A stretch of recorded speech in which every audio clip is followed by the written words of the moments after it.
ਇੱਕ ਔਰਤ ਘਰ ਦੇ ਵਿੱਚ ਹੁੰਦੀ ਹੈ, ਪਹਿਲਾਂ ਸਿਮਟ ਕੇ ਰਹਿ ਜਾਂਦੀ ਹੈ। ਘਰ ਤੋਂ ਬਾਹਰ ਕਦੇ ਜਾਣਾ ਨਹੀਂ ਜ਼ਿਆਦਾ, ਜੇ ਜਾਣਾ ਤੇ ਫੈਮਿਲੀ ਦੇ ਨਾਲ ਜਾਣਾ। ਪਰ ਹੁਣ ਜਦੋਂ ਤੁਹਾਨੂੰ ਮੌਕਾ ਮਿਲਦਾ ਲੋਕਾਂ ਦੇ ਵਿੱਚ ਜਾਣ ਦਾ, ਉਹ ਨਜ਼ਰੀਆ ਕਿਵੇਂ ਦਾ ਤੇ ਇੱਕ ਘਰ 'ਚ ਰਹਿ ਕੇ ਕਿਵੇਂ ਦਾ ਨਜ਼ਰੀਆ ਸੀ? ਇੱਕ ਲੇਡੀ ਇੱਕ ਐਦਾਂ ਦੇ ਕੰਮ ਕਰ ਸਕਦੀ ਹੈ ਜੋ ਕਿ ਸ਼ਾਇਦ ਇੱਕ ਮੈਨਸ ਵੀ ਨਹੀਂ ਕਰ ਸਕਦੇ। ਲੇਡੀਜ਼ ਵਾਸਤੇ ਬਹੁਤ ਬਹੁਤ ਸਾਰੀਆਂ ਅਪੋਰਚੁਨਿਟੀਜ਼ ਅੱਜ ਕੱਲ੍ਹ ਹੈਗੀਆਂ, ਲੇਕਿਨ ਲੋਕ ਕੀ ਕਰਦੇ ਹੈ ਕਿ ਉਹਨਾਂ ਨੂੰ ਅੱਗੇ ਵਧਣ ਤੋਂ ਰੋਕਦੇ ਹੈ। ਇੱਕ ਕੁੜੀ ਸੀਗੀ 20-21 ਸਾਲ ਦੀ, ਉਹ ਕਿਤੇ ਜੌਬ ਕਰਦੀ ਸੀਗੀ ਤੇ ਉਹਦੇ ਜਿਹੜੇ ਮੇਲ ਆਫਿਸਰ ਸੀਗੇ, ਮਤਲਬ ਮੇਲ ਉਹਦਾ ਸਟਾਫ ਸੀਗਾ, ਉਹਨੂੰ ਬਹੁਤ ਟਰੋਲ ਕਰਦੇ ਸੀਗੇ। ਬਟ ਇਹਦੇ ਵਿੱਚ ਕੁੜੀ ਦਾ ਤੇ ਕੋਈ ਕਸੂਰ ਨਹੀਂ ਹੈ ਨਾ, ਤੇ ਕੁੜੀ ਇੰਨੀ ਡੀਮੋਟੀਵੇਟ ਹੋ ਗਈ ਉਸ ਚੀਜ਼ ਤੋਂ ਕਿ ਉਹ ਸਭ ਕੁਝ ਛੱਡ ਛੁਡਾ ਕੇ ਆਪਣੇ ਘਰ ਬੈਠ ਗਈ। ਤੁਸੀਂ ਕਿਹਾ ਕਿ ਗਰਲਸ ਹੋਣੇ ਬੜੇ ਕੁੜੀਆਂ 'ਚ ਜ਼ਰੂਰੀ ਹੈ, ਕੀ ਕਾਰਨ ਕੀ ਅਸੀਂ ਸਮਝਦੇ? ਤੁਸੀਂ ਵੀ ਇੱਕ ਮਦਰ ਹੋ, ਇੱਕ ਕਿਸੇ ਦੀ ਵਾਈਫ ਹੋ, ਇੱਕ ਘਰ ਦੇ ਵਿੱਚ ਰਹਿੰਦੇ ਹੋ, ਉਹਦੇ ਦੌਰਾਨ ਕੀ ਕਾਰਨ ਹੋ ਸਕਦੇ ਕਿ ਜਿਹੜਾ ਅਸੀਂ ਆਪਣੇ ਬੱਚਿਆਂ ਨੂੰ ਸਮਝ ਨਹੀਂ ਪਾਉਂਦੇ? ਇੱਕ ਭਰਾ ਆਪਣੀ ਭੈਣ ਦੇ ਸਾਹਮਣੇ ਕੋਈ ਗੱਲ ਨਹੀਂ ਕਰ ਸਕਦਾ, ਇੱਕ ਭੈਣ ਆਪਣੇ ਭਰਾ ਦੇ ਸਾਹਮਣੇ ਨਹੀਂ ਗੱਲ ਕਰ ਸਕਦੀ। ਕਿਉਂ? ਕਿਉਂਕਿ ਸਾਨੂੰ ਸ਼ੁਰੂ ਤੋਂ ਸਿਖਾਇਆ ਜਾਂਦਾ ਹੈ ਕਿ ਤੂੰ, ਉਹ ਤੇਰਾ ਵੱਡਾ ਭਰਾ ਹੈ, ਤੂੰ ਉਹਦੇ ਸਾਹਮਣੇ ਐਦਾਂ ਨਹੀਂ ਬੋਲਣਾ, ਤੂੰ ਉਹਦੇ ਸਾਹਮਣੇ ਐਦਾਂ ਗੱਲ ਨਹੀਂ ਕਰਨੀ, ਤੂੰ ਆਪਣੇ ਪਾਪਾ ਦੇ ਸਾਹਮਣੇ ਐਦਾਂ ਗੱਲ ਨਹੀਂ ਕਰਨੀ। ਜਦੋਂ ਇੱਕ ਕੁੜੀ ਆਪਣੇ ਘਰ 'ਚ ਹੀ ਸੇਫ ਕੰਫਰਟੇਬਲ ਨਹੀਂ ਫੀਲ ਕਰਦੀ, ਸੇਫ ਨਹੀਂ ਕਿ ਕੰਫਰਟੇਬਲ ਹੀ ਨਹੀਂ ਹੈ ਉਹ ਆਪਣੇ ਘਰ 'ਚ ਕਿ ਉਹ ਆਪਣੇ ਫਾਦਰ ਨਾਲ ਜਾਂ ਆਪਣੇ ਬ੍ਰਦਰ ਨਾਲ ਆਪਣੇ ਵਿਊਜ਼ ਸ਼ੇਅਰ ਕਰ ਸਕੇ, ਫਿਰ ਉਹ ਬਾਹਰ ਕਿੱਦਾਂ ਕੌਨਫੀਡੈਂਟ ਹੋਏਗੀ ਨਾ। ਤੁਹਾਡੇ ਕੋਲ ਜੇ ਆਪਣੇ ਦਿਨ 'ਚ 10 ਮਿੰਟ ਜਾਂ 15 ਮਿੰਟ ਵੀ ਹੈਗੇ ਹੈ, ਤੁਸੀਂ ਆਪਣੇ ਬੱਚਿਆਂ ਨੂੰ ਦਿਓ। ਤੁਸੀਂ ਉਹਨਾਂ ਨੂੰ ਇਹ ਚੀਜ਼ ਫੀਲ ਕਰਵਾਓ ਕਿ ਅਸੀਂ ਤੁਹਾਡੇ ਲਈ ਹਰ ਟਾਈਮ ਅਵੇਲੇਬਲ ਹੈਗੇ ਹਾਂ, ਕਿ ਜੇ ਆਪਾਂ ਤੁਹਾਡੇ ਕੋਲ ਨਹੀਂ ਹੈਗੇ ਤਾਂ ਵੀ ਤੁਸੀਂ ਆਪਣੀ ਪ੍ਰੋਬਲਮ ਸਾਡੇ ਨਾਲ ਕਿਸੇ ਵੀ ਤਰੀਕੇ ਸ਼ੇਅਰ ਕਰੋ। ਜਦ ਤੱਕ ਸ਼ੇਅਰਿੰਗ ਨਹੀਂ ਕਰੋਗੇ ਉਦੋਂ ਤੱਕ ਸਾਨੂੰ ਕੁਝ ਨਹੀਂ ਸਮਝ ਆਏਗਾ, ਨਾ ਆਪਾਂ ਤੁਹਾਨੂੰ ਅੱਛੀ ਤਰ੍ਹਾਂ ਸਮਝਾ ਸਕਦੇ ਹਾਂ। ਜੇ ਇੱਕ ਲੇਡੀਜ਼ ਦੇ ਵਿੱਚ ਸੌਫਟ ਕਾਰਨਰ ਹੁੰਦਾ ਹੈ ਤੇ ਓਬਵੀਅਸਲੀ ਇੱਕ ਮੈਨਸ ਦੇ ਵਿੱਚ ਵੀ ਸੌਫਟ ਕਾਰਨਰ ਹੁੰਦਾ ਹੈ। ਉਹ ਚੀਜ਼ ਅਲੱਗ ਹੈ ਕਿ ਆਪਾਂ ਸ਼ੋਅ ਕਰ ਲੈਂਦੇ ਹਾਂ, ਉਹ ਲੋਕ ਸ਼ੋਅ ਨਹੀਂ ਕਰ ਪਾਉਂਦੇ, ਇਮੋਸ਼ਨਸ ਦਬਾ ਲੈਂਦੇ। ਔਰਤ ਨੂੰ ਕੁਝ ਦੇ ਕੇ ਵੇਖੋ, ਸਹਿਜ ਸੁਲੇਜੇ ਸਜਾਵੇ, ਇੱਕ ਅੱਧ ਕਤਰਾ ਬਿੰਦ ਚੋਂ ਵਰਤੇ, ਪੁੱਤਰ ਧੀ ਨੂੰ ਸਿਰਜ ਵਿਖਾਵੇ। ਸੋ ਪਰਮਾਤਮਾ ਨੇ ਇੱਕ ਔਰਤ ਨੂੰ ਇਹੋ ਜਿਹਾ ਸਿਰਜਣਹਾਰ ਬਣਾਇਆ ਜਿਹੜਾ ਇੱਕ ਇਨਸਾਨ 'ਚੋਂ ਇਨਸਾਨ ਨੂੰ ਪੈਦਾ ਕਰਦਾ ਤੇ ਉਹਨੂੰ ਦੁਨੀਆ ਦਿਖਾਉਂਦਾ। ਪਰ ਅੱਜ ਦੇ ਜੇ ਗੱਲ ਕਰੀਏ ਯੁੱਗ ਦੀ, ਚਾਹੇ ਅਸੀਂ ਕਹਿ ਦਿੱਤਾ ਵੀ ਅਸੀਂ ਬਹੁਤ ਜ਼ਿਆਦਾ ਐਡਵਾਂਸ ਹੋ ਗਏ ਹੋਏ ਹਾਂ, ਚਾਹੇ ਉਹ ਕਿਸੇ ਵੀ ਖਿੱਤੇ ਦੇ ਪੱਖੋਂ ਜਾਂ ਕਿਸੇ ਵੀ ਸੋਚ ਪੱਖੋਂ, ਚਾਹੇ ਸੱਭਿਆਚਾਰਕ ਤੌਰ 'ਤੇ, ਪਰ ਕਿਤੇ ਨਾ ਕਿਤੇ ਅੱਜ ਵੀ ਅਸੀਂ ਔਰਤ ਨੂੰ ਵਿਚਾਰੀ ਦਾ ਪਾਤਰ ਬਣਾਇਆ ਹੋਇਆ ਹੈ। ਅੱਜ ਵੀ ਅਸੀਂ ਇੱਕ ਔਰਤ ਨੂੰ ਇਹੋ ਜਿਹੀਆਂ ਚੀਜ਼ਾਂ ਤੋਂ, ਕਈ ਚੀਜ਼ਾਂ ਤੋਂ ਵਾਂਝੇ ਕੀਤਾ ਹੋਇਆ ਕਿ ਉਹ ਹਜੇ ਵੀ ਉਹ ਚੀਜ਼ ਜਿਹੜੀ ਉਹ ਨਹੀਂ ਕਰ ਸਕਦੀ। ਸੋ ਔਰਤ ਦਾ ਦਿਨ ਜਿਹੜਾ ਉਹ ਅਕਸਰ ਹੀ ਹੁੰਦਾ ਹੈ, ਪਰ ਫਿਰ ਵੀ ਜਿਹੜਾ ਹੋਸ਼ੋ ਇਲਾਜ ਦੇ ਨਾਲ ਲੋਕ ਜਿਹੜੇ ਨੇ ਵਿਮਨਸ ਡੇ ਨੂੰ, ਔਰਤ ਦਿਵਸ ਮਨਾਉਂਦੇ ਨੇ ਕਿ ਔਰਤਾਂ ਦਾ ਇੱਕ ਖਾਸ ਦਿਨ ਮਿੱਥਿਆ ਜਾਣਾ ਚਾਹੀਦਾ ਹੈ, ਜਿੱਥੇ ਜਿਹੜੀਆਂ ਔਰਤਾਂ ਨੇ ਆਪਣੇ ਚਾਅ ਜਿਹੜੇ ਨੇ ਉਹ ਪੂਰੇ ਕਰ ਸਕਦੀਆਂ ਨੇ। ਸੋ ਉਸੇ ਸੰਦਰਭ ਦੇ ਵਿੱਚ ਅਸੀਂ ਅੱਜ ਗੱਲਬਾਤ ਕਰਨ ਦੇ ਲਈ ਜਿਹੜੇ ਸਾਡੇ ਵੈਸਟ ਹਲਕੇ ਦੇ ਵਿਧਾਇਕ ਨੇ ਸ਼ੀਤਲ ਅੰਗੁਰਾਲ ਹੋਰੀ, ਉਹਨਾਂ ਦੀ ਵਾਈਫ ਦੇ ਨਾਲ ਗੱਲਬਾਤ ਕਰਨ ਜਿਹੜੀ ਉਹ ਆਏ ਆ। ਮੀਤੂ ਹੋਰਾਂ ਦੇ ਨਾਲ, ਉਹਨਾਂ ਨੂੰ ਵੀ ਅਸੀਂ MLA ਹੀ ਕਵਾਂਗੇ ਕਿਉਂਕਿ ਅੱਜ ਕੱਲ੍ਹ ਉਹ ਵੀ ਲੋਕਾਂ 'ਚ ਹੀ ਵਿਚਰ ਰਹੇ ਨੇ, ਲੋਕਾਂ ਦੇ ਨਾਲ ਜਾ ਰਹੇ ਨੇ। ਸੋ ਜਾਣਨ ਦੀ ਕੋਸ਼ਿਸ਼ ਕਰਾਂਗੇ ਕਿ ਲੋਕਾਂ ਦੇ ਵਿੱਚ ਜਾ ਕੇ ਉਹਨਾਂ ਦਾ ਨਜ਼ਰੀਆ ਕਿੰਨਾ ਕੁ ਬਦਲਿਆ ਅਤੇ ਕੀ ਲੱਗਦਾ ਕਿ ਔਰਤਾਂ ਅੱਜ ਵੀ ਸਮਾਜ ਦੇ ਵਿੱਚ ਕਿਹੋ ਜਿਹਾ ਰੁਤਬਾ ਬਣਾ ਕੇ ਬੈਠੀਆਂ ਨੇ। ਸਤਿ ਸ਼੍ਰੀ ਅਕਾਲ। ਸਤਿ ਸ਼੍ਰੀ ਅਕਾਲ। ਕਿੱਦਾਂ, ਠੀਕ ਠਾਕ ਹੋ? ਵਧੀਆ ਵਧੀਆ, ਤੁਸੀਂ ਦੱਸੋ? ਬਸ ਠੀਕ। ਇੱਕ ਔਰਤ ਘਰ ਦੇ ਵਿੱਚ ਹੁੰਦੀ ਹੈ, ਪਹਿਲਾਂ ਸਿਮਟ ਕੇ ਰਹਿ ਜਾਂਦੀ ਹੈ। ਘਰ ਤੋਂ ਬਾਹਰ ਕਦੇ ਜਾਣਾ ਨਹੀਂ ਜ਼ਿਆਦਾ, ਜੇ ਜਾਣਾ ਤੇ ਫੈਮਿਲੀ ਦੇ ਨਾਲ ਜਾਣਾ। ਪਰ ਹੁਣ ਜਦੋਂ ਤੁਹਾਨੂੰ ਮੌਕਾ ਮਿਲਦਾ ਲੋਕਾਂ ਦੇ ਵਿੱਚ ਜਾਣ ਦਾ, ਉਹ ਨਜ਼ਰੀਆ ਕਿਵੇਂ ਦਾ ਤੇ ਇੱਕ ਘਰ 'ਚ ਰਹਿ ਕੇ ਕਿਵੇਂ ਦਾ ਨਜ਼ਰੀਆ ਸੀ? ਬਹੁਤ ਵਧੀਆ ਐਕਸਪੀਰੀਐਂਸਿਸ ਵੀ ਹੁੰਦੇ ਆ ਕਈ ਵੇਲੇ, ਜਿੱਦਾਂ ਕਿ ਅਸੀਂ ਜਾਣਦੇ ਹਾਂ। ਹੁਣ ਅੱਜ ਕੱਲ੍ਹ, ਪਹਿਲੇ ਤਾਂ ਮੇਰੀ ਲਾਈਫ ਬਿਲਕੁਲ ਇੱਕ ਸੀਮਿਤ ਜੀ ਸੀਗੀ, ਮੈਂ ਕਿਤੇ ਨਿਕਲੀ ਨਹੀਂ। ਇਲੈਕਸ਼ਨਸ ਦੇ ਦੌਰਾਨ ਅਸੀਂ ਬਾਹਰ ਨਿਕਲੇ ਹਾਂ ਅਤੇ ਸਾਨੂੰ ਪਤਾ ਲੱਗਾ ਹੈ ਕਿ ਇੱਕ ਅਲੱਗ ਦੁਨੀਆ ਵੀ ਵਸਦੀ ਹੈ ਬਾਹਰ। ਬਹੁਤ ਤਰ੍ਹਾਂ ਦੀ ਲੋਕਾਂ 'ਚ ਮਤਲਬ ਪ੍ਰੋਬਲਮਸ ਵੀ ਹੈਗੀਆਂ, ਕਈ ਲੋਕੀ ਸੈਟਿਸਫਾਈਡ ਵੀ ਬਹੁਤ ਨੇ, ਬਟ ਜ਼ਿਆਦਾਤਰ ਲੇਡੀਜ਼ ਲਈ ਬਹੁਤ ਅਪੋਰਚੁਨਿਟੀਜ਼ ਹੈਗੀਆਂ, ਲੇਕਿਨ ਕਈ ਲੋਕ ਉਹਨਾਂ ਨੂੰ ਨਹੀਂ ਠੀਕ ਤਰ੍ਹਾਂ ਅਵੇਲ ਕਰ ਪਾਉਂਦੇ। ਕਿਉਂਕਿ ਇੱਕ ਜਿਹੜੀ ਆਪਣੀ ਪਿਛਲੀ ਬੈਕਗਰਾਊਂਡ ਹੁੰਦੀ ਹੈ ਕਈਆਂ ਦੀ ਫੈਮਿਲੀ ਤੇ ਬਹੁਤ ਸਪੋਰਟਿਵ ਹੁੰਦੀ ਹੈ, ਜਿਹੜੇ ਕਿ ਉਹਨਾਂ ਨੂੰ ਹਰ ਤਰੀਕੇ ਨਾਲ ਸਪੋਰਟ ਕਰਦੇ ਹੈ। ਬਟ ਕਈ ਲੋਕ ਹਜੇ ਵੀ ਇੱਦਾਂ ਦੇ ਨੇ ਜਿਹੜੇ ਕਿ ਵੂਮਨਸ ਨੂੰ ਹਜੇ ਵੀ ਪਿਛੜੇ ਹੀ ਰੱਖਦੇ ਹੈ, ਹਜੇ ਇਹ ਨਹੀਂ ਸੋਚਦੇ ਕਿ ਉਹ ਵੀ ਮਰਦ ਦੇ ਬਰਾਬਰ ਚੱਲ ਸਕਦੀ ਹੈ। ਜਦ ਕਿ ਇੱਕ ਲੇਡੀ ਇੱਕ ਐਦਾਂ ਦੇ ਕੰਮ ਕਰ ਸਕਦੀ ਹੈ ਜੋ ਕਿ ਸ਼ਾਇਦ ਇੱਕ ਮੈਨਸ ਵੀ ਨਹੀਂ ਕਰ ਸਕਦੇ। ਲੇਡੀਜ਼ ਵਾਸਤੇ ਬਹੁਤ ਬਹੁਤ ਸਾਰੀਆਂ ਅਪੋਰਚੁਨਿਟੀਜ਼ ਅੱਜ ਕੱਲ੍ਹ ਹੈਗੀਆਂ, ਲੇਕਿਨ ਲੋਕ ਕੀ ਕਰਦੇ ਹੈ ਕਿ ਉਹਨਾਂ ਨੂੰ ਅੱਗੇ ਵਧਣ ਤੋਂ ਰੋਕਦੇ ਹੈ ਆਪਣੀ ਜੇ- ਫੈਮਿਲੀ ਦੀ। ਪਰ ਜੇ ਅਸੀਂ ਦੇਖਿਆ ਜਾਏ ਕਿ ਜਿਵੇਂ ਤੁਸੀਂ ਕੀਤਾ ਕਿ ਕਿਹਾ ਕਿ ਆਪਰਚੁਨਿਟੀ ਬਹੁਤ ਨੇ, ਪਰ ਉਹ ਆਪਰਚੁਨਿਟੀਜ਼ ਦਾ ਫਾਇਦਾ ਜਿਹੜੀਆਂ ਔਰਤਾਂ ਤੱਕ ਨਹੀਂ ਪਹੁੰਚ ਪਾਉਂਦਾ ਜਾਂ ਫੈਮਲੀਜ਼ ਉਹਨਾਂ ਨੂੰ ਰੋਕ ਲੈਂਦੇ ਹੈ। ਕੀ ਕਾਰਨ ਕੀ ਹੋ ਸਕਦਾ? ਕਿਉਂਕਿ ਅਸੀਂ ਕਹਿੰਦੇ ਹਾਂ ਵੀ ਅਸੀਂ ਬੜੇ ਐਡਵਾਂਸ ਹੋ ਚੁੱਕੇ ਹਾਂ, ਸਮਾਜ ਦੇ ਨਾਲ ਸਾਨੂੰ ਮੌਕੇ ਦੇ ਹਿਸਾਬ ਨਾਲ, ਟਾਈਮ ਦੇ ਹਿਸਾਬ ਦੇ ਨਾਲ ਬਦਲਣਾ ਚਾਹੀਦਾ ਹੈ। ਕਿ ਹਜੇ ਤੱਕ ਉਹ ਬਦਲ ਨਹੀਂ ਪਾਏ, ਜਾਂ ਹਜੇ ਵੀ ਸਾਡੀ ਸੋਚ ਉਹੀ ਹੈ ਕਿ ਔਰਤਾਂ ਵਿਚਾਰੀਆਂ ਹੁੰਦੀਆਂ ਨੇ? ਇੱਕ ਔਰਤ ਤੇ ਦੇਖੋ ਕਦੀ ਵੀ ਵਿਚਾਰੀ ਨਹੀਂ ਹੁੰਦੀ, ਜਦ ਕਿ ਹਜੇ ਵੀ ਉਹਨੂੰ ਹਰ ਚੀਜ਼ ਅੱਗੇ ਵਿਚਾਰੀ ਲਗਾਇਆ ਜਾਂਦਾ ਹੈ, ਜਦ ਕਿ ਔਰਤ ਕਦੀ ਵਿਚਾਰੀ ਨਹੀਂ ਹੈ, ਕਿਉਂਕਿ ਉਹ ਐਦਾਂ ਦੇ ਕੰਮ ਕਰ ਸਕਦੀ ਹੈ ਜਿਹੜੇ ਕਿ ਇੱਕ ਆਦਮੀ ਕਰ ਸਕਦਾ ਹੈ। ਇਸ ਕਰਕੇ ਉਹਨੂੰ ਵਿਚਾਰੀ ਦਾ ਟਾਈਟਲ ਕਦੀ ਨਹੀਂ ਦੇਣਾ ਚਾਹੀਦਾ। ਬਾਕੀ ਜਿਹੜੀ ਓਪੋਰਚੁਨਿਟੀਜ਼ ਦੀ ਗੱਲ ਹੈ, ਉਹ ਐਦਾਂ ਹੈ ਕਿ ਕਈ ਜਿੱਦਾਂ ਹੁਣ ਫੈਮਲੀਜ਼ ਹੀ ਨੇ, ਕਈਆਂ ਦੇ ਬ੍ਰਦਰ ਨਹੀਂ ਆਪਣੀ ਸਿਸਟਰਸ ਨੂੰ ਅਲਾਓ ਕਰਦੇ ਕਿ ਉਹ ਬਾਹਰ ਜਾ ਕੇ ਜੌਬ ਕਰਨ ਜਾਂ ਉਹ ਬਾਹਰ ਅੱਛੀ ਪੜ੍ਹਾਈ ਕਰਨ, ਕਿਉਂਕਿ ਜਦ ਤੱਕ ਕੁੜੀ ਪੜ੍ਹੇਗੀ ਨਹੀਂ, ਐਜੂਕੇਸ਼ਨ ਮਸਟ ਹੈ, ਜਦ ਤੱਕ ਉਹ ਪੜ੍ਹੇਗੀ ਨਹੀਂ ਉਦੋਂ ਤੱਕ ਉਹ ਓਪੋਰਚੁਨਿਟੀਜ਼ ਅਵੇਲ ਨਹੀਂ ਕਰ ਸਕਦੀ। ਤੇ ਕਈਆਂ ਦੇ ਪੇਰੈਂਟਸ ਇਸ ਚੀਜ਼ ਤੋਂ ਰੋਕਦੇ ਹੈ, ਕਿਉਂਕਿ ਇੱਕ ਤਰ੍ਹਾਂ ਨਾਲ ਉਹ ਵੀ ਗਲਤ ਨਹੀਂ ਨੇ, ਕਿਉਂਕਿ ਇੱਕ ਮਾਹੌਲ ਜਿਹੜਾ ਹੈਗਾ ਲੇਡੀਜ਼ ਲਈ, ਉਹ ਹਜੇ ਤੱਕ ਆਪਣੇ ਆਪ ਨੂੰ ਸੇਫ ਨਹੀਂ ਫੀਲ ਕਰਦੀਆਂ ਕੁੜੀਆਂ। ਜਦ ਕਿ ਤੁਹਾਨੂੰ ਪਤਾ ਅੱਜ ਕੱਲ੍ਹ ਕਿੰਨੇ ਇਨਸੀਡੈਂਟਸ ਹੋ ਰਹੇ ਆ ਇੱਦਾਂ ਦੇ ਕਿ ਬਾਕੀ ਸਾਨੂੰ ਵੀ, ਅਸੀਂ ਵੀ ਕਈ ਜਗ੍ਹਾ ਦੇਖਦੇ ਹਾਂ ਇੱਦਾਂ ਦੇ ਇਨਸੀਡੈਂਟਸ ਹੁੰਦੇ ਹੋਏ ਕਿ ਕਈ ਜਗ੍ਹਾ ਕੁੜੀਆਂ ਸੇਫ ਨਹੀਂ ਨੇ। ਲੇਕਿਨ ਇਹ ਚੀਜ਼ ਨੂੰ ਆਪਣੇ ਦਿਮਾਗ 'ਚ ਨਹੀਂ ਬਿਠਾ ਲੈਣਾ ਚਾਹੀਦਾ ਕਿ ਇੱਕ ਹੁਣ ਮੈਂ ਤੁਹਾਨੂੰ ਇਨਸੀਡੈਂਟ ਦੱਸਦੀ ਹਾਂ। ਇੱਕ ਕੁੜੀ ਸੀਗੀ 20-21 ਸਾਲ ਦੀ, ਉਹ ਕਿਤੇ ਜੌਬ ਕਰਦੀ ਸੀਗੀ ਤੇ ਉਹਦੇ ਜਿਹੜੇ ਮੇਲ ਆਫੀਸਰ ਸੀਗੇ, ਮਤਲਬ ਮੇਲ ਉਹਦਾ ਸਟਾਫ ਸੀਗਾ, ਉਹਨੂੰ ਬਹੁਤ ਟਰੋਲ ਕਰਦੇ ਸੀਗੇ। ਬਟ ਇਹਦੇ ਵਿੱਚ ਕੁੜੀ ਦਾ ਤੇ ਕੋਈ ਕਸੂਰ ਨਹੀਂ ਹੈ ਨਾ, ਤੇ ਕੁੜੀ ਇੰਨੀ ਡੀਮੋਟੀਵੇਟ ਹੋ ਗਈ ਉਸ ਚੀਜ਼ ਤੋਂ ਕਿ ਉਹ ਸਭ ਕੁਝ ਛੱਡ ਛਡਾ ਕੇ ਆਪਣੇ ਘਰ ਬੈਠ ਗਈ। ਉਹਦੇ ਪੇਰੈਂਟਸ ਨੇ ਵੀ ਉਹਨੂੰ ਮੋਟੀਵੇਟ ਨਹੀਂ ਕੀਤਾ ਕਿ ਬਈ ਤੁਹਾਨੂੰ ਜਾਣਾ ਚਾਹੀਦਾ ਜਾਂ ਇਸ ਫੀਲਡ 'ਚ ਇੱਦਾਂ ਹੀ ਹੈ, ਹਰ ਜਗ੍ਹਾ ਇੱਦਾਂ ਹੀ ਹੈ, ਹਰ ਫੀਲਡ 'ਚ ਤੁਹਾਨੂੰ ਇੱਦਾਂ ਹੀ ਫੇਸ ਕਰਨਾ ਪੈਂਦਾ ਕੁਛ ਨਾ ਕੁਛ। ਫਿਰ ਅਸੀਂ ਉਹਨੂੰ ਮਿਲੇ, ਅਸੀਂ ਉਹਨੂੰ ਸਮਝਾਉਣ ਦੀ ਕੋਸ਼ਿਸ਼ ਕੀਤੀ, ਉਹਨੂੰ ਮੋਟੀਵੇਟ ਕੀਤਾ ਚੰਗੀ ਤਰ੍ਹਾਂ ਕਿ ਲਾਈਫ ਹੈ, ਇਹਦੇ ਵਿੱਚ ਇਹੀ ਕੁਝ ਚੱਲਣਾ ਹੈ ਤੇ ਤੁਹਾਨੂੰ ਇਸ ਚੀਜ਼ ਨੂੰ ਲੈ ਕੇ ਚੱਲਣਾ ਪੈਣਾ ਕਿ ਤੁਸੀਂ, ਤੁਹਾਡੇ ਅੰਦਰ ਕਿੰਨਾ ਕੌਨਫੀਡੈਂਸ ਹੈ, ਤੁਹਾਡੇ ਅੰਦਰ ਕੌਨਫੀਡੈਂਸ ਹੋਏਗਾ ਤੇ ਤੁਸੀਂ ਸਭ ਕੁਝ ਕਰ ਸਕਦੇ ਹੋ। ਇਸ ਕਰਕੇ ਥੱਕ ਹਾਰ ਕੇ ਬੈਠੋ ਨਾ, ਬਲਕਿ ਆਪਣੇ ਪੇਰੈਂਟਸ ਨੂੰ ਵੀ ਸਮਝਾਓ, ਆਪਣੇ ਬ੍ਰਦਰ ਨੂੰ ਸਮਝਾਓ ਕਿ ਜੇ ਸਾਨੂੰ ਰੱਬ ਨੇ ਇਹ ਚੀਜ਼ਾਂ ਦਿੱਤੀਆਂ, ਗਟਸ ਦਿੱਤੇ ਹੈ, ਅਸੀਂ ਗਟਸ ਦੇ ਨਾਲ ਆਪਣਾ ਸਭ ਕੁਝ ਕਰਨਾ ਚਾਹੁੰਦੇ ਹਾਂ ਤੇ ਸਾਨੂੰ ਕਰਨ ਦਿੱਤਾ ਜਾਵੇ। ਜਿਵੇਂ ਤੁਸੀਂ ਕਿਹਾ ਕਿ ਗਰਡਸ ਹੋਣੇ ਬੜੇ ਕੁੜੀਆਂ 'ਚ ਜ਼ਰੂਰੀ ਹੈ, ਕੀ ਕਾਰਨ ਕੀ ਅਸੀਂ ਸਮਝਦੇ? ਤੁਸੀਂ ਵੀ ਇੱਕ ਮਦਰ ਹੋ, ਇੱਕ ਕਿਸੇ ਦੀ ਵਾਈਫ ਹੋ, ਇੱਕ ਘਰ ਦੇ ਵਿੱਚ ਰਹਿੰਦੇ ਹੋ, ਉਹਦੇ ਦੌਰਾਨ ਕੀ ਕਾਰਨ ਹੋ ਸਕਦੇ ਕਿ ਜਿਹੜਾ ਅਸੀਂ ਆਪਣੇ ਬੱਚਿਆਂ ਨੂੰ ਸਮਝ ਨਹੀਂ ਪਾਉਂਦੇ? ਕਿ ਕਿਤੇ ਨਾ ਕਿਤੇ ਕੋਈ ਕਮਿਊਨੀਕੇਸ਼ਨ ਗੈਪ ਹੈ, ਜਾਂ ਜੰਮਦੀਆਂ ਕੁੜੀਆਂ ਨੂੰ ਸਿਖਾ ਦਿੱਤਾ ਜਾਂਦਾ ਹੈ ਕਿ ਆਪਣੇ ਫਾਦਰ ਸਾਹਮਣੇ ਕੋਈ ਗੱਲ ਨਹੀਂ ਕਰਨੀ, ਜਾਂ ਉੱਚੀ ਨਹੀਂ ਬੋਲਣਾ, ਕੁਛ ਇੱਦਾਂ ਨਹੀਂ ਕਰਨਾ? ਮਤਲਬ ਹਜੇ ਵੀ ਚੀਜ਼ਾਂ ਹੈਗੀਆਂ, ਕਿਤੇ ਕਾਰਨ ਕੋਈ ਹੈਗਾ ਕਮਿਊਨੀਕੇਸ਼ਨ, ਮਿਸ ਕਮਿਊਨੀਕੇਸ਼ਨ ਗੈਪ ਦਾ? ਬਿਲਕੁਲ ਹੈਗਾ, ਕਮਿਊਨੀਕੇਸ਼ਨ ਗੈਪ ਹਜੇ ਤੱਕ ਹੈਗਾ, ਕੁਝ ਫੈਮਲੀਜ਼ 'ਚ ਤੇ ਬਹੁਤ ਜ਼ਿਆਦਾ ਹੈਗਾ। ਜਿੱਦਾਂ ਕਿ ਅਸੀਂ ਕਹਿ ਦਿੰਦੇ ਹਾਂ ਕਿ ਮਤਲਬ ਇੱਕ ਭਰਾ ਆਪਣੀ ਭੈਣ ਦੇ ਸਾਹਮਣੇ ਕੋਈ ਗੱਲ ਨਹੀਂ ਕਰ ਸਕਦਾ, ਇੱਕ ਭੈਣ ਆਪਣੇ ਭਰਾ ਦੇ ਸਾਹਮਣੇ ਨਹੀਂ ਗੱਲ ਕਰ ਸਕਦੀ। ਕਿਉਂ? ਕਿਉਂਕਿ ਸਾਨੂੰ ਸ਼ੁਰੂ ਤੋਂ ਸਿਖਾਇਆ ਜਾਂਦਾ ਹੈ ਕਿ ਤੂੰ, ਉਹ ਤੇਰਾ ਵੱਡਾ ਭਰਾ ਹੈ, ਤੂੰ ਉਹਦੇ ਸਾਹਮਣੇ ਇੱਦਾਂ ਨਹੀਂ ਬੋਲਣਾ, ਤੂੰ ਉਹਦੇ ਸਾਹਮਣੇ ਇੱਦਾਂ ਗੱਲ ਨਹੀਂ ਕਰਨੀ, ਤੂੰ ਆਪਣੇ ਪਾਪਾ ਦੇ ਸਾਹਮਣੇ ਇੱਦਾਂ ਗੱਲ ਨਹੀਂ ਕਰਨੀ। ਜਦੋਂ ਇੱਕ ਕੁੜੀ ਆਪਣੇ ਘਰ 'ਚ ਹੀ ਸੇਫ ਕੰਫਰਟੇਬਲ ਨਹੀਂ ਫੀਲ ਕਰਦੀ, ਸੇਫ ਨਹੀਂ ਕਿ ਕੰਫਰਟੇਬਲ ਹੀ ਨਹੀਂ ਹੈ ਉਹ ਆਪਣੇ ਘਰ 'ਚ ਕਿ ਉਹ ਆਪਣੇ ਫਾਦਰ ਨਾਲ ਜਾਂ ਆਪਣੇ ਬ੍ਰਦਰ ਨਾਲ ਆਪਣੇ ਵਿਊਜ਼ ਸ਼ੇਅਰ ਕਰ ਸਕੇ, ਫਿਰ ਉਹ ਬਾਹਰ ਕਿੱਦਾਂ ਕੌਨਫੀਡੈਂਟ ਹੋਏਗੀ ਨਾ। ਇਸ ਕਰਕੇ ਸਾਨੂੰ ਆਪਣੇ ਬੱਚਿਆਂ ਨੂੰ ਇਹੀ ਸਿਖਾਉਣਾ ਚਾਹੀਦਾ ਹੈ ਕਿ ਤੁਸੀਂ ਆਪਣੇ ਜਿਹੜੇ ਵੀ ਵਿਊਜ਼ ਨੇ ਉਹ ਸਾਡੇ ਨਾਲ ਪਹਿਲਾਂ ਸ਼ੇਅਰ ਕਰੋ, ਅਸੀਂ ਤੁਹਾਨੂੰ ਗਾਈਡ ਕਰਾਂਗੇ, ਉਸ ਤੋਂ ਬਾਅਦ ਤੁਸੀਂ ਬਾਹਰ ਜਾ ਕੇ ਆਪਣੀ ਓਪੋਰਚੁਨਿਟੀਜ਼ ਨੂੰ ਅੱਛੇ ਤਰੀਕੇ ਅਵੇਲ ਕਰ ਸਕੋ, ਕੈਚ ਕਰ ਸਕੋ ਉਹਨਾਂ ਚੀਜ਼ਾਂ ਨੂੰ। ਜਦ ਆਪਾਂ ਘਰ 'ਚ ਹੀ ਆਪਣਾ ਅੱਛਾ ਐਟਮੋਸਫੇਅਰ ਨਹੀਂ ਦੇ ਪਾ ਰਹੇ, ਫਿਰ ਬੱਚਾ ਬਾਹਰ ਕਿੱਦਾਂ ਕੌਨਫੀਡੈਂਟਲੀ ਗੱਲ ਕਰੇਗਾ। ਇੱਕ ਐਜ਼ ਅ ਵੂਮਨ ਹੋਣ ਦੇ ਨਾਤੇ ਕਿ ਤੁਹਾਨੂੰ ਲੱਗਦਾ ਹੈ ਕਿ ਅੱਜ ਇੱਕ ਔਰਤ ਜਿਹੜੀ ਹੈ ਉਹ ਤਿਆਰ ਹੀ ਨਹੀਂ ਹੈ ਕਿ ਉਹ ਕਿਸੇ ਹੋਰ ਦੀ ਗੱਲ ਨੂੰ ਸੁਣ ਲਵੇ, ਜਾਂ ਉਹਦੇ ਕੋਲ ਇੰਨਾ ਟਾਈਮ ਹੀ ਨਹੀਂ ਹੈਗਾ ਕਿ ਉਹ ਆਪਣੇ ਬੱਚਿਆਂ ਨੂੰ ਟਾਈਮ ਦੇ ਸਕੇ? ਕਿਉਂਕਿ ਮਾਵਾਂ ਤੇ ਧੀਆਂ ਦਾ ਰਿਸ਼ਤਾ ਜਿਹੜਾ ਉਹ ਬੜਾ ਪਵਿੱਤਰ ਦੱਸਿਆ ਜਾਂਦਾ ਤੇ ਇੱਕ ਦੋਸਤੀ ਵਾਲਾ, ਕਿ ਧੀ ਹਰ ਇੱਕ ਗੱਲ ਜਿਹੜੀ ਆਪਣੀ ਮਦਰ ਦੇ ਨਾਲ ਸ਼ੇਅਰ ਕਰਦੀ ਹੈ, ਪਰ ਕਿਤੇ ਨਾ ਕਿਤੇ ਲੱਗਦਾ ਕਿ ਉਸ ਚੀਜ਼ 'ਚ ਵੀ ਕਮੀ ਆਈ ਹੈ, ਉਹਦੇ ਕਰਕੇ ਵੀ ਮਾਵਾਂ ਧੀਆਂ ਦੇ ਵਿੱਚ ਕਮਿਊਨੀਕੇਸ਼ਨ ਗੈਪ ਪੈ ਗਿਆ। ਕਮੀ ਐਸੇ ਕਰਕੇ ਆਉਂਦੀ ਹੈ ਨਾ ਕਿ ਜਿੱਦਾਂ ਹੁਣ ਵੂਮੈਨਸ ਕਈ ਹੈਗੀਆਂ ਉਹ ਕੰਮ ਕਰਦੀਆਂ ਤੇ ਬੱਚਿਆਂ ਲਈ ਉਹਨਾਂ ਕੋਲ ਟਾਈਮ ਨਹੀਂ ਬਚਦਾ। ਲੇਕਿਨ ਮੈਂ ਫਿਰ ਵੀ ਇਹੀ ਕਹਿਣਾ ਚਾਹਾਂਗੀ ਕਿ ਤੁਹਾਡੇ ਕੋਲ ਜੇ ਆਪਣੇ ਦਿਨ 'ਚ 10 ਮਿੰਟ ਜਾਂ 15 ਮਿੰਟ ਵੀ ਹੈਗੇ ਹੈ, ਤੁਸੀਂ ਆਪਣੇ ਬੱਚਿਆਂ ਨੂੰ ਦਿਓ, ਤੁਸੀਂ ਉਹਨਾਂ ਨੂੰ ਇਹ ਚੀਜ਼ ਫੀਲ ਕਰਵਾਓ ਕਿ ਅਸੀਂ ਤੁਹਾਡੇ ਲਈ ਹਰ ਟਾਈਮ ਅਵੇਲੇਬਲ ਹੈਗੇ ਹਾਂ, ਕਿ ਜੇ ਆਪਾਂ ਤੁਹਾਡੇ ਕੋਲ ਨਹੀਂ ਹੈਗੇ ਤਾਂ ਵੀ ਤੁਸੀਂ ਆਪਣੀ ਪ੍ਰੋਬਲਮ ਸਾਡੇ ਨਾਲ ਕਿਸੇ ਵੀ ਤਰੀਕੇ ਸ਼ੇਅਰ ਕਰੋ।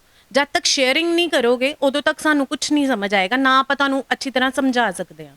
ਇਸ ਕਰਕੇ ਆਪਣੇ ਬੱਚਿਆਂ ਨੂੰ ਜ਼ਰੂਰ ਟਾਈਮ ਦਿਓ, ਔਰ ਸਪੈਸ਼ਲੀ ਜਿਹੜਾ ਆਪਾਂ ਇੱਕ ਬੱਚੇ ਨੂੰ, ਸਪੈਸ਼ਲੀ ਮੁੰਡੇ ਨੂੰ ਜਿਹੜਾ ਆਪਾਂ ਸਿਖਾਉਂਦੇ ਆ ਕਿ ਬਈ ਤੁਸੀਂ ਮੁੰਡੇ ਹੋ, ਤੁਹਾਨੂੰ ਰੋਣ ਦਾ ਨਹੀਂ ਹੋਣਾ ਚਾਹੀਦਾ, ਤੁਸੀਂ ਰੋਣੇ ਨਹੀਂ, ਮਤਲਬ ਤੁਸੀਂ ਰੋਣਾ ਨਹੀਂ ਹੈਗਾ, ਇਹ ਚੀਜ਼ਾਂ ਨਹੀਂ ਆਪਾਂ ਉਹਨਾਂ ਨੂੰ ਸਿਖਾਉਣੀਆਂ ਚਾਹੀਦੀਆਂ। ਕਹਿ ਦਿੰਦੇ ਕਈ ਵਾਰੀ, ਮੈਂ ਬਹੁਤ ਵਾਰ ਮੈਂ ਵੀ ਸੁਣਿਆ, ਤੁਸੀਂ ਵੀ ਸੁਣਿਆ ਹੋਵੇਗਾ ਕਿ ਅਸੀਂ ਮੁੰਡਿਆਂ ਨੂੰ ਅਕਸਰ ਕਹਿੰਦੇ ਤੂੰ ਸਖਤ ਆ, ਮਰਦ ਰੋਂਦਾ ਨਹੀਂ ਹੁੰਦਾ, ਮਰਦ ਖੁੱਲ੍ਹ ਕੇ ਆਪਣੀ ਗੱਲ ਨਹੀਂ ਕਿਸੇ ਨਾਲ ਕਰਦਾ, ਉਹ ਆਪਣੇ ਇਮੋਸ਼ਨਸ ਦਬਾ ਲੈਂਦਾ। ਮਤਲਬ ਮੈਨੂੰ ਲੱਗਦਾ ਕਿ ਕਿਤੇ ਨਾ ਕਿਤੇ ਵੀ ਕਾਰਨ ਹੋ ਸਕਦਾ ਕਿ ਉਹ ਕੁੜੀਆਂ ਤੇ ਜਾ ਕੇ ਉਹ ਚੀਜ਼ਾਂ ਕਰਦੇ ਨੇ, ਜਾਂ ਬਾਹਰ ਜਾ ਕੇ ਕੁੜੀਆਂ ਦੇ ਨਾਲ ਉਹ ਚੀਜ਼ਾਂ ਕਰਦੇ, ਕਿ ਸਾਨੂੰ ਘਰ ਤੋਂ ਹੀ ਪਹਿਲਾਂ ਸਿਖਾਉਣਾ ਪਏਗਾ।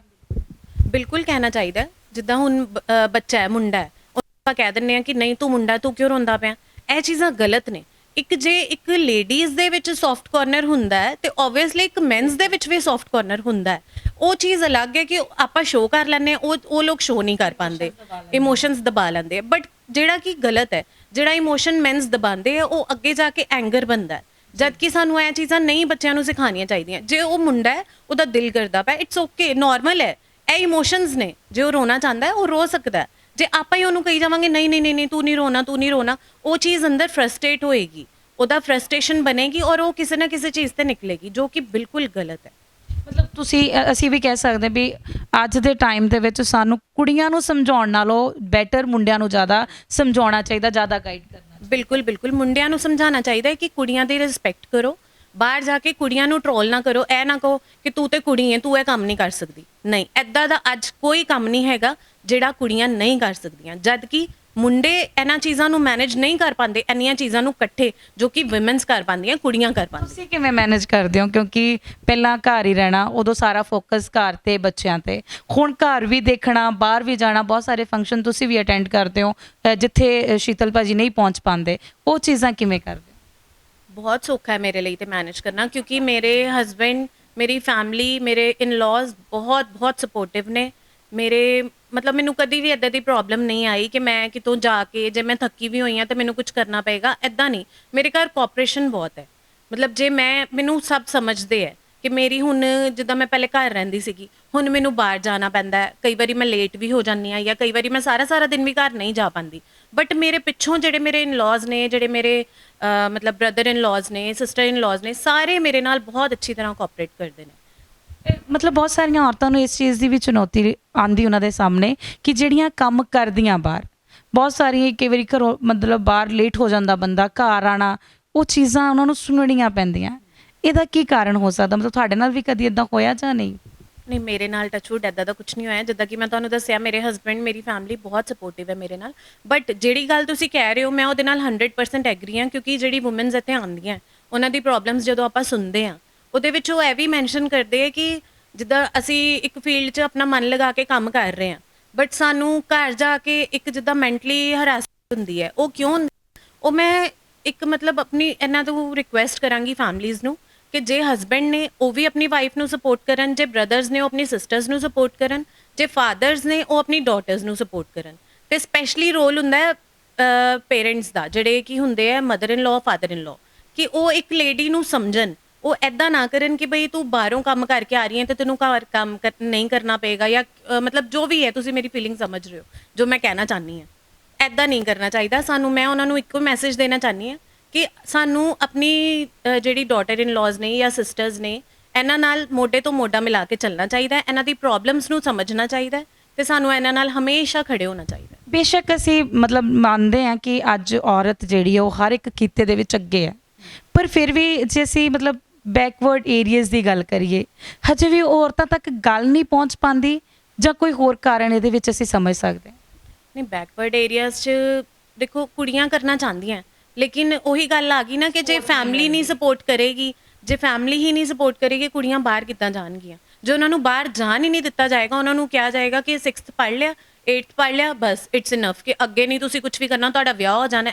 ਨਹੀਂ, ਜਦ ਕੁੜੀ ਨੂੰ ਸਟੈਂਡ ਕਰੋ, ਕੁੜੀ ਨੂੰ ਸਿਰਫ ਇਹ ਡ੍ਰੀਮ ਨਾ ਦਿਖਾਓ ਕਿ ਤੁਹਾਡਾ ਵਿਆਹ ਹੋ ਜਾਣਾ ਹੈ ਤੇ ਤੁਸੀਂ ਬਸ ਸੈਟਲ ਹੋ ਜਾਣਾ ਹੈ। ਕੀ ਲੱਗਦਾ ਕਿ ਇੱਕ ਔਰਤ ਦੀ ਜ਼ਿੰਦਗੀ ਜਿਹੜੀ ਹੈ ਉਹ ਵਿਆਹ ਤੱਕ ਹੀ ਸਿਮਟ ਕੇ ਰਹਿ ਜਾਣੀ ਚਾਹੀਦੀ ਹੈ, ਜਾਂ ਉਹਨੂੰ ਬਹੁਤ ਸਾਰੇ ਮੌਕੇ ਜੇ ਮਿਲਦੇ ਆ ਤੇ ਉਹਨਾਂ ਮੌਕਿਆਂ ਨੂੰ ਉਹਨੂੰ ਮਤਲਬ ਕਰਨ ਦੇਣਾ ਚਾਹੀਦਾ? ਦੇਖੋ, ਅੱਜ ਕੱਲ੍ਹ ਤੇ ਕੁੜੀਆਂ ਚੰਦ ਤੱਕ ਵੀ ਜਾ ਰਹੀਆਂ ਨੇ, ਤੇ ਇਹ ਨਹੀਂ ਕਿ ਬਈ ਉਹਨਾਂ ਦੇ ਅੱਗੇ ਕੋਈ ਹਰਡਲਸ ਨਹੀਂ ਹੈ, ਬਟ ਉਹਨਾਂ ਦੀ ਫੈਮਿਲੀ ਸਪੋਰਟਿਵ ਹੈ। ਇਸ ਕਰਕੇ ਤੁਸੀਂ ਇੱਦਾਂ ਦਾ ਆਪਣੇ ਆਪ ਨੂੰ ਬਣਾਓ, ਪੇਰੈਂਟਸ, ਬ੍ਰਦਰਸ, ਆਪਣੇ ਆਪ ਨੂੰ ਇੱਦਾਂ ਦਾ ਬਣਾਓ ਕਿ ਆਪਣੀ ਸਿਸਟਰਸ ਨੂੰ, ਆਪਣੇ ਬੱਚਿਆਂ ਨੂੰ ਅੱਗੇ ਵੱਧਦਾ ਦੇਖੋ, ਕੁੜੀਆਂ ਨੂੰ ਅੱਗੇ ਵਧਾਓ, ਉਹਨਾਂ ਮੰਨ ਲਓ ਨੂੰ। ਇਨ ਕੇਸ ਜਿਵੇਂ ਤੁਸੀਂ ਕਹਿੰਦੇ ਪਿਓ ਕਿ ਫੈਮਿਲੀ ਬੜੀ ਸਪੋਰਟਿਵ ਹੋਣੀ ਜ਼ਰੂਰੀ ਹੈ, ਜੇ ਉਹ ਮੈਰਿਡ ਹੈ ਉਹਦਾ ਹਸਬੈਂਡ ਸਪੋਰਟਿਵ ਹੋਣਾ ਚਾਹੀਦਾ, ਇਨ ਲੋ ਸਪੋਰਟਿਵ ਹੋਣੇ ਚਾਹੀਦੇ। ਮੰਨ ਲਓ ਇਨ ਕੇਸ ਇਦਾਂ ਦਾ ਕੁਝ ਨਹੀਂ ਹੁੰਦਾ ਕਿ ਇੱਕ ਔਰਤ ਇੰਨਾ ਕੁ ਤਾਂ ਰੱਖਦੀ ਹੈ ਕਿ ਉਹ ਉਹਨਾਂ ਨੂੰ ਮਨਾ ਸਕੇ। ਬਿਲਕੁਲ, ਉਹਦੀ ਔਰਤ ਦੇ ਵਿੱਚ ਖੁਦ ਇੱਕ ਗਟਸ ਹੋਣੇ ਚਾਹੀਦੇ ਹੈ ਕਿ ਬਈ ਉਹ ਆਪਣੇ ਤਰੀਕੇ ਨਾਲ ਆਪਣੇ ਇਨ-ਲॉज ਨੂੰ ਜਾਂ ਆਪਣੇ ਹਸਬੈਂਡ ਨੂੰ ਮੋਲਡ ਕਰ ਸਕੇ, ਕਿਉਂਕਿ ਐਦਾਂ ਦਾ ਕੁਝ ਵੀ ਨਹੀਂ ਹੈ, ਨਥਿੰਗ ਇਜ਼ ਇੰਪੋਸੀਬਲ, ਕਿ ਔਰਤ ਲਈ ਕੁਝ ਵੀ ਇੰਪੋਸੀਬਲ ਨਹੀਂ ਹੈ। ਜੋ ਐਨੀ ਫੀਲਡਸ ਦੇ ਵਿੱਚ ਕੰਮ ਕਰ ਸਕਦੀ ਹੈ, ਇੱਕ ਤਰ੍ਹਾਂ ਇਕੱਠੇ ਸਭ ਕੁਝ ਦੇਖ ਸਕਦੀ ਹੈ, ਆਫਿਸ, ਜੌਬ, ਆਪਣਾ ਘਰ ਬਾਰ, ਰਿਸ਼ਤੇਦਾਰੀ, ਸਭ ਕੁਝ ਦੇਖ ਸਕਦੀ ਹੈ, ਤੇ ਉਹ ਆਪਣੇ ਸਭ ਨੂੰ ਮਨਾ ਵੀ ਸਕਦੀ ਹੈ। ਇੱਕ ਆਪਣੀ ਜਿਹੜੀ ਆਤਮ ਵਿਸ਼ਵਾਸ ਹੈ ਨਾ, ਉਹਨੂੰ ਕਦੀ ਨਾ ਛੱਡੋ, ਉਹਨੂੰ ਹਮੇਸ਼ਾ ਬਣਾ ਕੇ ਰੱਖੋ ਕਿ ਮੈਂ ਕਰ ਸਕਦੀ। ਵੂਮੈਨਸ ਡੇ ਆ ਰਿਹਾ ਨਾ, ਵੂਮੈਨਸ ਡੇ 'ਤੇ ਬਹੁਤ ਸਾਰੇ ਲੋਕਾਂ ਨੇ ਭਾਸ਼ਣ ਦੇਣਾ, ਪਰ ਹਜੇ ਵੀ ਕਿਤੇ ਨਾ ਕਿਤੇ ਛੋਟੀਆਂ ਬੱਚੀਆਂ ਚਾਹੇ ਵੱਡੀਆਂ ਨੇ, ਉਹ ਸਾਰੀਆਂ ਕਿਤੇ ਨਾ ਕਿਤੇ ਹਿੰਸਾ ਦਾ ਸ਼ਿਕਾਰ ਹੋ ਰਹੀਆਂ ਨੇ। ਅਸੀਂ ਕਹਿੰਦੇ ਹਾਂ ਵੀ ਡੋਰੀ ਸਿਸਟਮ ਖਤਮ ਹੋ ਗਿਆ, ਦਾਜ ਪ੍ਰਥਾ ਇੱਕਦਮ ਖਤਮ ਹੈ, ਪਰ ਅੱਜ ਵੀ ਕਿਤੇ ਨਾ ਕਿਤੇ ਉਹ ਲੇਡੀਜ਼ ਜਿਹੜੀਆਂ ਨੇ ਡੋਰੀ ਦਾ, ਵਾਇਲੈਂਸ ਦਾ ਸ਼ਿਕਾਰ ਹੁੰਦੀਆਂ। ਉਹਨਾਂ ਔਰਤਾਂ ਨੂੰ ਕਿਵੇਂ ਦੇਖਦੇ ਹੋ ਤੁਸੀਂ ਵੀ ਅਸੀਂ ਵੂਮੈਨਸ ਡੇ ਤਾਂ ਮਨਾ ਰਹੇ ਹਾਂ, ਪਰ ਅਸੀਂ ਨਾਰੀ ਸਸ਼ਕਤੀਕਰਨ ਦੀ ਵੀ ਗੱਲ ਕਰਦੇ ਹਾਂ, ਪਰ ਲੱਗਦਾ ਉਹ ਹੈਗਾ ਅਜੇ ਵੀ? ਬਿਲਕੁਲ ਨਹੀਂ, ਜਿੱਦਾਂ ਤੁਸੀਂ ਕਹਿ ਰਹੇ ਹੋ ਡਾਊਰੀ ਸਿਸਟਮ ਖਤਮ ਹੋਣਾ ਚਾਹੀਦਾ ਹੈ, ਬਟ ਇਹ ਸ਼ੁਰੂਆਤ ਤੇ ਇੱਕ ਨਾ ਇੱਕ ਬੰਦੇ ਨੂੰ ਕਰਨੀ ਪੈਣੀ ਨਾ। ਕਿ ਜਿੱਦਾਂ ਹੁਣ ਅਸੀਂ ਕਹਿ ਦਿੰਦੇ ਹਾਂ ਨਹੀਂ ਆਪਾਂ ਇਹ ਚੀਜ਼ ਐਜ਼ ਅ ਗਿਫਟ ਦੇ ਰਹੇ ਹਾਂ, ਜਦ ਕਿ ਨਹੀਂ ਹੋਣਾ ਚਾਹੀਦਾ, ਇਹ ਚੀਜ਼ਾਂ ਨੂੰ ਬਿਲਕੁਲ ਬੰਦ ਹੋਣਾ ਚਾਹੀਦਾ। ਜੇ ਤੁਸੀਂ ਦੇਣਾ ਚਾਹੁੰਦੇ ਹੋ ਆਪਣੀ ਬੇਟੀ ਨੂੰ ਕੁਝ ਦਿਓ, ਬਸ ਕਿ ਅੱਛੀ ਸਿੱਖਿਆ ਦਿਓ, ਉਹਨੂੰ ਇਸ ਕਾਬਿਲ ਬਣਾਓ ਕਿ ਉਹ ਅੱਗੇ ਜਾ ਕੇ ਵੀ ਆਪਣੇ ਪੈਰਾਂ ਤੇ ਸਟੈਂਡ ਰਹੇ। ਡਾਊਰੀ ਸਿਸਟਮ ਬਿਲਕੁਲ ਬੰਦ ਹੋ ਜਾਣਾ ਚਾਹੀਦਾ। ਇੱਕ ਕੁੜੀ ਨੂੰ ਸਿਰਫ ਆਪਣੇ ਜੋਗਾ ਹੋਣਾ ਚਾਹੀਦਾ ਕਿ ਮੈਂ ਅੱਗੇ ਜਾ ਕੇ ਕੁਝ ਕਰ ਸਕਾਂ, ਮੇਰੇ ਵਿੱਚ ਇੰਨੇ ਗਟਸ ਹੋਣ ਕਿ ਮੈਂ ਆਪਣੇ ਪੈਰਾਂ ਤੇ ਹਮੇਸ਼ਾ ਸਟੈਂਡ ਰਵਾਂ, ਕਿ ਆਪਣੇ ਬੰਦੇ ਦੇ ਨਾਲ ਮੋਢੇ ਨਾਲ ਮੋਢਾ ਮਿਲਾ ਕੇ ਚੱਲ ਸਕਾਂ। ਵਿਮਨਸ ਡੇ ਤੁਸੀਂ ਕਹਿ ਰਹੇ ਹੋ, ਵਿਮਨਸ ਡੇ ਤੇ ਹਰ ਦਿਨ ਇੱਕ ਵਿਮਨਸ ਡੇ ਹੈ, ਕਿਉਂਕਿ ਉਹਦੀ ਲਾਈਫ 'ਚ ਇੱਦਾਂ ਦੀ ਚੈਲੰਜਸ ਹੁੰਦੇ ਆ, ਹਰ ਦਿਨ ਇੱਕ ਚੀਜ਼ ਸਿੱਖਣ ਨੂੰ ਮਿਲਦੀ ਹੈ। ਕਿ ਅਸੀਂ ਵੀ ਹਾਂ, ਤੁਸੀਂ ਹੋ, ਤੁਹਾਨੂੰ ਵੀ ਪਤਾ ਹੋਏਗਾ, ਤੁਸੀਂ ਵੀ ਇਸ ਫੀਲਡ 'ਚੋਂ, ਤੁਹਾਨੂੰ ਵੀ ਬਹੁਤ ਹਰਡਲਸ ਫੇਸ ਕਰਨੇ ਪੈਂਦੇ ਹੋਣਗੇ, ਸਾਨੂੰ ਵੀ ਕਰਨੇ ਪੈਂਦੇ ਹੈ। ਰੋਜ਼ ਆਪਾਂ ਇੱਕ ਨਵੀਂ ਚੀਜ਼ ਸਿੱਖਦੇ ਹਾਂ ਕਿ ਸਾਨੂੰ ਇਹ ਚੀਜ਼ ਨਵੀਂ ਪਤਾ ਲੱਗਦੀ ਹੈ, ਲੇਕਿਨ ਸਾਡੇ ਲਈ ਰੋਜ਼ ਵੂਮੈਨਸ ਡੇ ਹੈ। ਇੱਦਾਂ ਦਾ ਕੋਈ ਖਾਸ ਪਲ ਹੋਵੇ ਜਾਂ ਕੋਈ ਖਾਸ ਇਹੋ ਜਿਹੀ ਗੱਲ ਹੋਵੇ ਜਿਹੜੀ ਲੱਗਦੀ ਹੈ ਕਿ ਵਾਕਈ ਮੈਂ ਔਰਤ ਹੋਣ ਦੇ ਨਾਤੇ ਬਹੁਤ ਜ਼ਿਆਦਾ ਸੈਕਰੀਫਾਈਸ ਕੀਤਾ ਹੈ, ਤਾਂ ਉਹਨੂੰ ਮੈਂ ਜ਼ਿੰਦਗੀ 'ਚ ਨਹੀਂ ਕਦੇ ਭੁੱਲ ਸਕਦੀ ਤਾਂ ਉਮਰ ਤੱਕ? ਇੱਦਾਂ ਦਾ ਇੰਸੀਡੈਂਟ ਹੈਗਾ ਤੇ ਹੈ, ਬਟ ਮੈਂ ਸੋਚਦੀ ਹਾਂ ਕਿ ਮੈਂ ਉਹਨੂੰ ਮਤਲਬ ਸ਼ੇਅਰ ਕਰਕੇ ਮਤਲਬ ਆਪਣਾ ਪਿਛਲਾ ਨਹੀਂ ਯਾਦ ਕਰਨਾ ਚਾਹੁੰਦੀ, ਬਟ ਜੋ ਵੀ ਸੀਗਾ ਸਾਡੇ ਖਿਲਾਫ ਬਹੁਤ ਸੀਗਾ, ਮਤਲਬ ਲੋਕੀ ਬਹੁਤ ਖੜੇ ਸੀਗੇ, ਜਿੱਦਾਂ ਕਿ ਇਹ ਪੋਲੀਟੀਸ਼ੀਅਨ ਨੇ, ਪੋਲੀਟਿਕਸ ਲਾਈਨ 'ਚ ਨੇ, ਅਤੇ ਸਾਡੇ ਉੱਤੇ ਬਹੁਤ ਕੁਝ ਹੋਇਆ, ਬਟ ਅਸੀਂ ਉਸ ਚੀਜ਼ ਨੂੰ ਹਿੰਮਤ ਬਣਾਇਆ। ਮਤਲਬ ਮੈਂ ਉਸ ਚੀਜ਼ ਨਾਲ ਡੋਲੀ ਨਹੀਂ ਕਿ ਜਿੱਦਾਂ ਮੈਂ ਸੋਚਾਂ ਕਿ ਬਈ ਹਾਂ ਬਈ ਮੇਰੇ ਉੱਤੇ ਇਹ ਚੀਜ਼ ਹੋ ਗਈ ਹੈ, ਮੇਰੇ ਹਸਬੈਂਡ 'ਤੇ ਇੰਨਾ ਕੁਝ ਹੋ ਗਿਆ ਅਤੇ ਮੈਂ ਉਸ ਚੀਜ਼ ਨਾਲ ਘਬਰਾ ਕੇ ਬੈਠ ਜਾਵਾਂ ਜਾਂ ਮੈਂ ਉਹਨਾਂ ਦਾ ਸਾਥ ਨਹੀਂ ਦੇਣਾ। ਨਹੀਂ, ਆਪਾਂ ਸਾਡੀ ਫੈਮਿਲੀ ਨੇ ਇਕਜੁੱਟ ਹੋ ਕੇ ਉਸ ਚੀਜ਼ ਦੇ ਖਿਲਾਫ ਬਹੁਤ ਲੜਾਈ ਕੀਤੀ, ਬਹੁਤ ਵਧੀਆ ਸਾਡਾ ਮਤਲਬ ਸਾਨੂੰ ਪਰਮਾਤਮਾ ਨੇ ਅੱਜ ਜੇ ਕੁਝ ਬਖਸ਼ਿਆ ਤੇ ਸਾਨੂੰ ਲੱਗਦਾ ਸਾਨੂੰ ਉਸੇ ਸਬਰ ਦਾ ਫਲ ਅੱਛਾ ਮਿਲਿਆ। ਤੇ ਇਸ ਕਰਕੇ ਮੈਂ ਸਾਰਿਆਂ ਨੂੰ ਇਹੀ ਕਹਿਣਾ ਚਾਹਾਂਗੀ, ਸਪੈਸ਼ਲੀ ਵੂਮਨਸ ਨੂੰ, ਕਿ ਆਪਣੇ ਆਪ ਨੂੰ ਕਦੇ ਵੀ ਕਮਜ਼ੋਰ ਨਾ ਸਮਝੋ। ਜੇ ਆਪਣਾ ਹਿੰਮਤ ਬਣਾਓ। ਜੇ ਅਸੀਂ ਸਮਝਣ ਲੱਗ ਜਾਾਂਗੇ ਨਾ ਕਿ ਅਸੀਂ ਕਮਜ਼ੋਰ ਹਾਂ, ਫਿਰ ਸਾਨੂੰ ਕਦੀ ਕੋਈ ਹੈਲਪ ਨਹੀਂ ਕਰ ਸਕਦਾ। ਅਸੀਂ ਪਹਿਲਾਂ ਆਪਣੇ ਆਪ ਦੀ ਹੈਲਪ ਖੁਦ ਕਰਨੀ ਹੈ, ਫਿਰ ਸਾਡੀ ਹੈਲਪ ਲਈ ਕੋਈ ਆਏ। ਅਸੀਂ ਕਹਿ ਸਕਦੇ ਹਾਂ ਕਿ ਇਹ ਸਾਡਾ ਡਿਪੈਂਡ ਕਰਦਾ ਸਾਡੇ ਮੰਨਣ ਤੇ। ਜੇ ਅਸੀਂ ਮੰਨੀਏ ਅਸੀਂ ਕਮਜ਼ੋਰ ਹਾਂ ਤੇ ਅਸੀਂ ਕਮਜ਼ੋਰ ਹਾਂ, ਜੇ ਅਸੀਂ ਮੰਨੀਏ ਕਿ ਅਸੀਂ ਬਰੇਵ ਹਾਂ ਤੇ ਅਸੀਂ ਬਰੇਵ ਹਾਂ।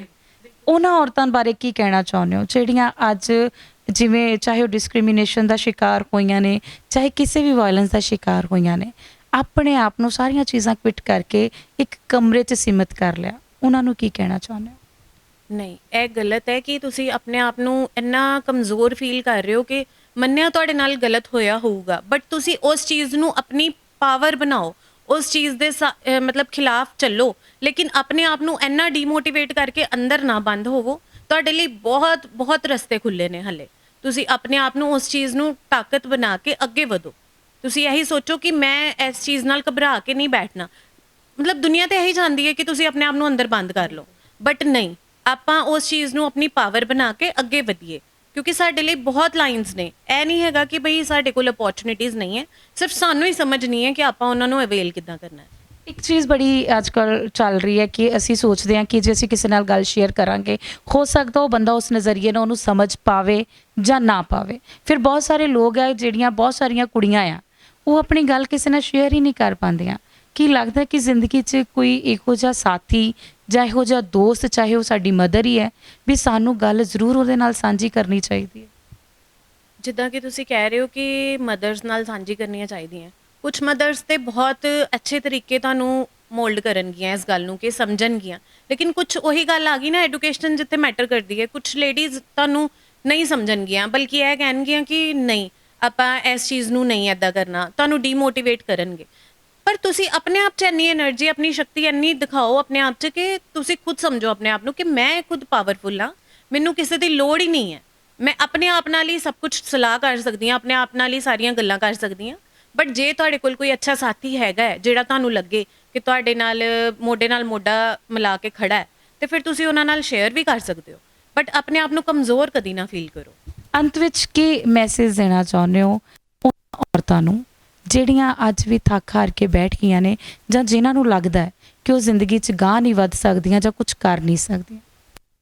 ਮੈਂ ਉਹਨਾਂ ਨੂੰ ਸਿਰਫ ਇਹੀ ਮੈਸੇਜ ਦੇਣਾ ਚਾਹੁੰਦੀ ਹਾਂ, ਜੇ ਸਾਡੇ ਵਰਗੇ ਜਦੋਂ ਆਪਾਂ ਮਤਲਬ ਕਿਸੇ ਫੀਲਡ 'ਚ ਕਦੀ ਨਿਕਲ ਕੇ ਹੀ ਨਹੀਂ ਦੇਖਿਆ, ਸਿਰਫ ਘਰ ਤੱਕ ਹਾਊਸ ਵਾਈਫ, ਬੱਚੇ, ਰਿਸ਼ਤੇਦਾਰੀ, ਬਸ ਇੱਥੇ ਤੱਕ ਹੀ ਸੀਮਿਤ ਸੀਗੇ, ਜੇ ਅਸੀਂ ਅੱਜ ਉੱਠ ਕੇ ਬਾਹਰ ਸਾਰਿਆਂ ਦੀ ਪ੍ਰੋਬਲਮਸ, ਈਵਨ ਕਿ ਮੈਂ ਇੱਦਾਂ ਬੋਲ ਰਹੀ ਹਾਂ, ਮੈਨੂੰ ਨਹੀਂ ਸੀ ਲੱਗਦਾ ਮੈਂ ਕਦੀ ਇੱਦਾਂ ਬੋਲਾਂਗੀ ਵੀ ਕਿਸੇ ਦੇ ਨਾਲ, ਤੇ ਮੈਂ ਜਦ ਇੰਨੀ ਆਪਣੇ ਆਪ ਨੂੰ ਮੈਂ ਇੰਨਾ ਪੋਜ਼ਿਟਿਵ ਫੀਲ ਕਰਦੀ ਹਾਂ, ਕੌਨਫੀਡੈਂਟ ਫੀਲ ਕਰਦੀ ਹਾਂ, ਤੇ ਤੁਹਾਨੂੰ ਵੀ ਇਹ ਚੀਜ਼ ਨੂੰ ਆਪਣੀ ਪਾਵਰ ਬਣਾ ਕੇ ਚੱਲਣਾ ਚਾਹੀਦਾ ਕਿ ਤੁਸੀਂ ਸਭ ਕੁਝ ਹੋ, ਸਭ ਕੁਝ ਕਰ ਸਕਦੇ ਹੋ, ਐਦਾਂ ਦਾ ਕੋਈ ਕੰਮ ਨਹੀਂ ਹੈ ਜਿਹੜਾ ਤੁਸੀਂ ਨਹੀਂ ਕਰ ਸਕਦੇ। ਇਸ ਕਰਕੇ ਆਪਣੇ ਆਪ ਨੂੰ ਹਮੇਸ਼ਾ ਮੋਟੀਵੇਟ ਕਰੋ ਰੋਜ਼। ਕੋਈ ਔਰਤ ਚਾਹੇ ਕਿ ਉਹ ਤੁਹਾਡੇ ਨਾਲ ਵੀ ਗੱਲ ਸ਼ੇਅਰ ਬਿਲਕੁਲ ਕਰ ਸਕਦੀ ਹੈ, ਮੋਸਟ ਵੈਲਕਮ। ਮੈਂ ਇੱਥੇ ਆਫਿਸ 3 o'clock ਤੱਕ ਹੁੰਨੀ ਆ, ਜਿਹਨੂੰ ਲੱਗਦਾ ਹੈ ਕਿ ਉਹਨੂੰ ਮੇਰੀ ਨੀਡ ਹੈ ਜਾਂ ਮੇਰੀ ਮੋਟੀਵੇਸ਼ਨ ਦੀ ਨੀਡ ਹੈ, ਮੋਸਟ ਵੈਲਕਮ।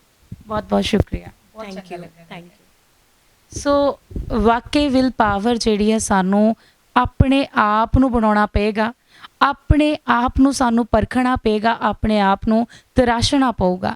ਜਦੋਂ ਅਸੀਂ ਆਪਣੇ ਆਪ ਨੂੰ ਸਮਝ ਲਵਾਂਗੇ ਜਾਂ ਅਸੀਂ ਆਪਣੀ ਇੰਟਰਨਲੀ ਪਾਵਰ ਨੂੰ ਸਮਝ ਲਾਂਗੇ, ਤੇ ਵਾਕਈ ਔਰਤ ਜਿਹੜੀ ਹੈ ਉਹ ਕਾਮਯਾਬ ਹੋ ਸਕਦੀ ਹੈ। ਬਾਕੀ ਜ਼ਿੰਦਗੀ ਦੇ ਵਿੱਚ ਬਹੁਤ ਸਾਰੇ ਉਤਰਾਅ ਚੜਾਅ ਜਿਹੜੇ ਨੇ ਉਹ ਰਹਿੰਦੇ ਨੇ, ਕਿਉਂਕਿ ਇਹ ਜ਼ਿੰਦਗੀ ਦਾ ਹਿੱਸਾ ਨੇ। ਸਾਨੂੰ ਇਹਨਾਂ ਤੋਂ ਘਬਰਾਉਣਾ ਨਹੀਂ ਚਾਹੀਦਾ, ਇਹਨਾਂ ਤੋਂ ਗਾਂਹ ਵਧੂ ਹੋ ਕੇ ਆਪਣੀ ਸੋਚ ਨੂੰ ਗਾਂਹ ਵਧਾ ਕੇ ਤੇ ਜ਼ਿੰਦਗੀ 'ਚ ਕੋਈ ਨਾ ਕੋਈ ਜਿਹੜਾ ਸੀ ਮੁਕਾਮ ਹਾਸਲ ਕਰਨਾ ਚਾਹੁੰਦੇ ਆ, ਉਹਨੂੰ ਹਾਸਲ ਕਰਨਾ ਚਾਹੀਦਾ ਹੈ। ਸੋ ਜੇ ਹੋਰ ਵੀ ਕੋਈ ਔਰਤ ਸਾਡੇ ਨਾਲ ਆਪਣੀਆਂ ਫੀਲਿੰਗਸ ਜਿਹੜੀਆਂ ਨੇ ਸਾਂਝੀਆਂ ਕਰਨਾ ਚਾਹੁੰਦੀ ਹੈ, ਉਹ ਵੀ ਸਾਡੇ ਨਾਲ ਟਾਈ ਅਪ ਕਰ ਸਕਦੀ ਹੈ। ਸੋ ਇਸੇ ਦੇ ਨਾਲ ਮੈਨੂੰ, ਕੀਰਤੀ ਤੇ ਕੈਮਰਾਮੈਨ ਰਵੀ ਗਿੱਲ ਨੂੰ ਦਿਓ ਇਜਾਜ਼ਤ। ਧੰਨਵਾਦ।